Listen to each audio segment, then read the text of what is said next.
परम श्रद्धेय श्री स्वामी राम सुखदास जी महाराज की श्री मद्भगवत गीता पर टीका का अध्याय 2 सांख्य योग। श्लोक संख्या 45। किसी बात को पुष्ट करना हो तो पहले उसके दोनों पक्ष सामने रखकर फिर उसको पुष्ट किया जाता है। यहाँ भगवान निष्काम भाव को पुष्ट करना चाहते हैं, अतः पीछे के 3 श्लोकों में सकाम भावों वालों का वर्णन करके अब आगे के श्लोक में निष्काम होने की प्रेरणा करते हैं। ओम श्री परमात्मने नमः। श्लोक। त्रैगुण्य विषया वेदा निस्त्रय्य गुण्यो भवार्जुन निर्द्वन्द्वो नित्यसत्त्वस्थो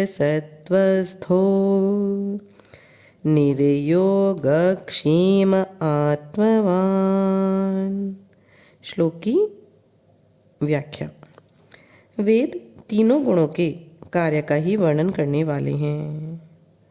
हे अर्जुन, तू 3 गुणों से रहित हो जा। राग द्वेष आदि द्वंद्वों से रहित हो जा। निरंतर नित्य वस्तु परमात्मा में स्थित हो जा। योगक्षेम की चाहना भी मत रख और परमात्मा परायण हो जा। व्याख्या।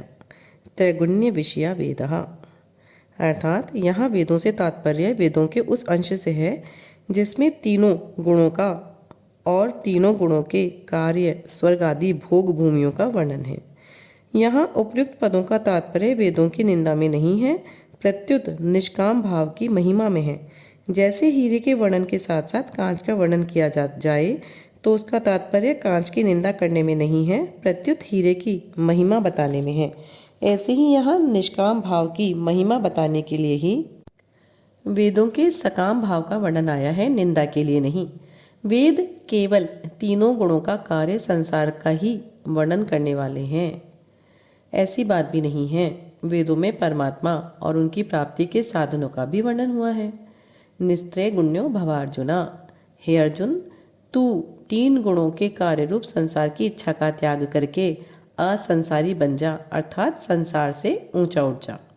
निर्द्वंदः, अर्थात संसार से ऊंचा उठने के लिए राग द्वेष आदि द्वंद्वों से रहित होने की बड़ी भारी आवश्यकता है, क्योंकि यही वास्तव में मनुष्य के शत्रु हैं, अर्थात उसको संसार में फंसाने वाले हैं। इसलिए तू संपूर्ण द्वंद्वों से रहित हो जा।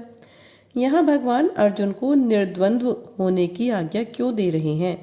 कारण कि द्वंद्वों से सम्मोह होता है, संसार में फंसावट होती है।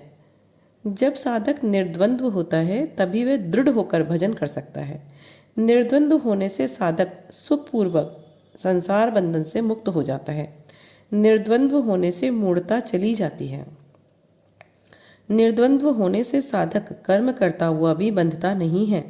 तात्पर्य है कि साधक की साधना निर्द्वंद्व होने से ही दृढ़ होती है। इसलिए भगवान अर्जुन को निर्द्वंद्व होने की आज्ञा देते हैं। दूसरी बात, अगर संसार में किसी भी वस्तु व्यक्ति आदि में राग होता है तो दूसरी वस्तु व्यक्ति आदि से द्वेष हो जाता है। यह तो नियम ही है। ऐसा होने पर भगवान की उपेक्षा हो जाएगी। यह भी एक प्रकार का द्वेष है। परंतु जब साधक का भगवान में प्रेम हो जाएगा तब संसार से द्वेष नहीं होगा, प्रत्युत संसार से स्वाभाविक उपरति हो जाएगी। उपरति होने की पहली अवस्था यह होगी कि साधक का प्रतिकूलता में द्वेष नहीं होगा, किंतु उसकी उपेक्षा होगी। उपेक्षा के बाद उदासीनता होगी, उदासीनता के बाद उपरति होगी। उपरति में राग और द्वेष सर्वथा मिट जाते हैं। इस क्रम से में अगर सूक्ष्मता से देखा जाए तो उपेक्षा में राग द्वेष के संस्कार रहते हैं, उदासीनता में राग द्वेष की सत्ता रहती है, और उपरति में राग द्वेष के न संस्कार रहते हैं न सत्ता रहती है, किंतु राग द्वेष का सर्वथा अभाव हो जाता है। नित्य सत्वस्थः, अर्थात द्वंद्वों से रहित होने का उपाय यह है कि जो नित्य निरंतर रहने वाला सर्वत्र परिपूर्ण परमात्मा है तो उसी में निरंतर स्थित रहे। निर्योगक्षेमः, अर्थात तू योग और क्षेम की इच्छा भी मत रख, क्योंकि जो केवल मेरे परायण होते हैं उनके योगक्षेम का वहन मैं स्वयं करता हूँ। ऐसा गीता के 9वें अध्याय के 22वें श्लोक में भी आया है, जो गीता का एक बहुत ही अति महत्वपूर्ण श्लोक है। अप्राप्त वस्तु की प्राप्ति का नाम योग है और प्राप्त वस्तु की रक्षा का नाम क्षेम है। आत्मवान, तू केवल परमात्मा के परायण हो जा, एक परमात्मा प्राप्ति का ही लक्ष्य रख।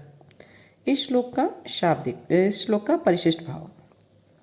निर्द्वंद्वः अर्थात वास्तव में जड़ चेतन सत असत, नित्य अनित्य, नाशवान अविनाशी आदि का भेद भी द्वंद्व है। योग और क्षेम की चाहना भी द्वंद्व है। द्वंद्व होने से सब कुछ भगवान ही है, इस वास्तविकता का अनुभव नहीं होता।